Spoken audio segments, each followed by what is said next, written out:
ಓಂ ಶ್ರೀ ಗುರುಭ್ಯೋ ನಮಃ. ಓಂ ನಮಃ ಸೂರ್ಯಾಯ ಚಂದ್ರಾಯ ಮಂಗಳಾಯ ಬುಧಾಯ ಚ ಗುರು ಶುಕ್ರ ಶನಿಭ್ಯಶ್ಚ ರಾಹವೇ ನಮಃ. ಎಲ್ಲರಿಗೂ ನಮಸ್ಕಾರ.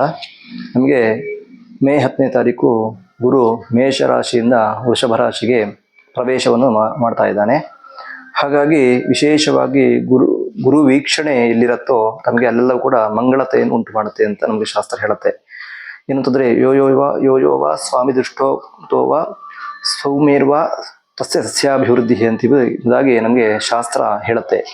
ಹಾಗಾಗಿ ಎಲ್ಲಿ ಗುರು ವೀಕ್ಷಣೆಯಾಗುತ್ತೋ ಅಲ್ಲಿ ನಮಗೆ ಮಂಗಳತೆಯನ್ನು ಅಭಿವೃದ್ಧಿಯನ್ನು ಉಂಟು ಮಾಡ್ತಾನೆ. ಕಾರಣ ಏನಂತಂದ್ರೆ ಗುರು ಅಭಿವೃದ್ಧಿಗೆ ಕಾರಕ ಆಗ್ತಾನೆ. ಹಾಗಾಗಿ ಆ ಒಂದು ವೃಷಭ ರಾಶಿಗೆ ಗುರು ಬರ್ತಾ ಇದ್ದಾನೆ.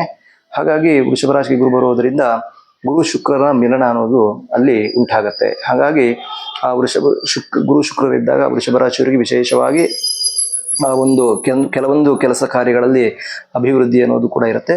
ಕೆಲವೊಂದು ಅವರು ಕೆಲವೊಂದು ಕಳ್ಕೊಳ್ಳೋದು ಕೂಡ ಅವರಿಗೆ ಇರುತ್ತೆ. ಕಾರಣ ಏನಂತಂದ್ರೆ ಜನ್ಮದಲ್ಲಿ ಗುರು ಅಂತ ಒಳ್ಳೇದಲ್ಲ ಅಂತ ಹೇಳ್ತಾರೆ. ಇನ್ನು ನಮಗೆ 5ನೇ ಮನೆ ಅಂತ ತಗೊಂಡಾಗ ಕನ್ಯಾ ರಾಶಿ ಅಂದ್ರೆ ನೈಸರ್ಗಿಕ ಜನ್ಮ ಕುಂಡಲಿ 6ನೇ ಮನೆ ಆಗತ್ತೆ. ಹಾಗಾಗಿ ಈ ಒಂದು ಕನ್ಯಾ ರಾಶಿಯವರಿಗೆ ರಾಹು ಕೇತು ಅಲ್ಲಿ ಇದ್ರೂ ಸಹ ಅವರಿಗೆ ಗುರುಗಳ ದೃಷ್ಟಿಯಿಂದ ಆ ಒಂದು ಏನು ಹೊಟ್ಟೆಗೆ ಸಂಬಂಧಪಟ್ಟಂತ ಕಾಯಿಲೆ ಇರ್ಬೋದು, ಅಥವಾ ಒಂದು ಪಂಚಮ ಸ್ಥಾನ ತಗೊಂಡಾಗ ಮಕ್ಕಳಿಗೆ ಸಂಬಂಧಪಟ್ಟಂತಹ ಮಕ್ಕಳಿಗೆ ಅಭಿವೃದ್ಧಿ ಆಗುವಂತಹದ್ದು, ಅಥವಾ ವ್ಯಾಪಾರ ವ್ಯವಹಾರಗಳಲ್ಲಿ ಅಭಿವೃದ್ಧಿ ಆಗುವಂತಹದ್ದು ಇರ್ಬೋದು, ಅಥವಾ ಏನಾದರೂ ಕೂಡ ಅವರಿಗೆ ಕಾಯಿಲೆಗಳು ಬಂದಿದ್ರೆ ಅವರಿಗೆ ಆ ಒಂದು ಗುರು ವೀಕ್ಷಣೆಯಿಂದ ಆ ಕಾಯಿಲೆ ವಾಸಿಯಾಗುವಂತಹ ಸಾಧ್ಯತೆಗಳು ಕೂಡ ಅವರಿಗೆ ಇರುವಂತಹದ್ದು. ಇದೆಲ್ಲವೂ ಕೂಡ ಆ ಒಂದು ಕನ್ಯಾ ರಾಶಿಯವರಿಗೆ ಉಂಟಾಗತ್ತೆ. ಇನ್ನು ವೃಶ್ಚಿಕ ರಾಶಿ ನಮಗೆ ನೈಸರ್ಗಿಕ ಜನ್ಮ ಕೊಡಿದ್ರೆ 8ನೇ ಮನೆ ಅಂತ ಹೇಳ್ತೇವೆ. ಆ ವೃಶ್ಚಿಕ ರಾಶಿ ಅಂತಂದ್ರೆ ನಮಗೆ ರಂಧ್ರ ಸ್ಥಾನ ಅಂತ ಹೇಳ್ತೀವಿ, ಗುಪ್ತ ಸ್ಥಾನ ಅಂತಾನು ಕೂಡ ಹೇಳ್ತೀವಿ. ಹಾಗಾಗಿ ಆ ಒಂದು ಕೆಲವೊಂದು ಅವರಿಗೆ ಪಿತ್ರಾರ್ಜಿತ ಆಸ್ತಿಗಳಿರ್ಬೋದು, ಅಥವಾ ಏನಾದರೂ ನಿಗೂಢ ವಿದ್ಯೆಗಳನ್ನು ಕಲಿಲಿಕ್ಕೆ ಹೋದಾಗ ಅಲ್ಲಿ ಅವರಿಗೆ ಒಳ್ಳೆಯ ಗುರುಗಳು ಸಿಕ್ಕಿ ಒಳ್ಳೆ ಇನ್ನೂ ಅಭಿವೃದ್ಧಿ ರಿಸರ್ಚ್ ಮಾಡುವಂತಹ ಒಂದು ಯೋಗ ಸಿಗುವಂತಹದ್ದಿರ್ಬೋದು. ಇನ್ನು ಅವರಿಗೆ ಅಪಮೃತ್ಯು ಯೋಗಗಳಿದ್ರೂ ಕೂಡ ಅವರಿಗೆ ಆ ಗುರುಗಳ ವೀಕ್ಷಣೆ ಅಂತಂದ್ರೆ ಅದೆಲ್ಲ ಕೂಡ ಪರಿಹಾರವಾಗಿ ಆರೋಗ್ಯವನ್ನು ಕೊಡುವಂತಹದ್ದು ಇರ್ಬೋದು, ಅಥವಾ ಅವರಿಗೆ ಮಾನಸಿಕ ನೆಮ್ಮದಿ ಸಿಗುವಂತಹದ್ದು, ಇದೆಲ್ಲವೂ ಕೂಡ ಆ ವೃಶ್ಚಿಕ ರಾಶಿಯವರಿಗೆ ಈ ವರ್ಷ ಆಗುವಂತಹ ಸಾಧ್ಯತೆಗಳಿರುತ್ತೆ. ಇನ್ನು ಮಕರ ರಾಶಿ ಅಂದ್ರೆ ನಮಗೆ ನೈಸರ್ಗಿಕ ಜನ್ಮ ಕುಂಡಲಿ 10ನೇ ಮನೆ ಆಗತ್ತೆ.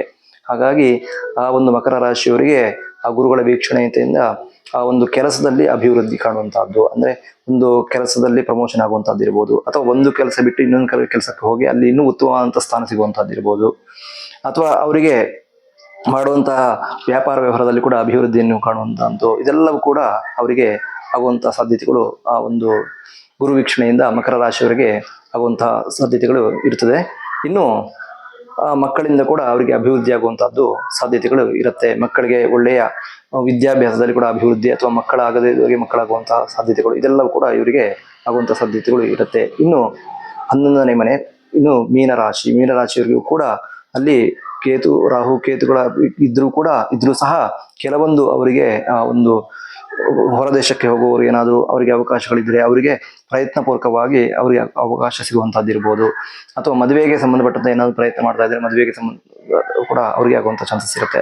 ಅಥವಾ ಕೆಲವರಿಗೆ ಕೆಲಸ ಇರೋದಿಲ್ಲ, ಕೆಲಸ ಕೂಡ ಬಿಟ್ಟು ಹೋಗಿರುತ್ತದೆ, ಅಂಥದವರಿಗೆ ಕೆಲಸ ಸಿಗುವಂಥ ಸಾಧ್ಯತೆಗಳು, ಇವೆಲ್ಲವೂ ಕೂಡ ಒಂದು ಮೀನರಾಶಿಯವರಿಗೂ ಕೂಡ ಈ ವರ್ಷ ಆಗುವಂತಹ ಸಾಧ್ಯತೆಗಳು ಇರುತ್ತೆ. ಹಾಗಾಗಿ ಎಲ್ಲರೂ ಕೂಡ ಈ ವಿಡಿಯೋ ಇಷ್ಟ ಆದರೆ ಶೇರ್ ಮಾಡಿ ಅಂತ ಹೇಳ್ತಾ ಶ್ರೀಕೃಷ್ಣ ಅರ್ಪಣಮಸ್ತು.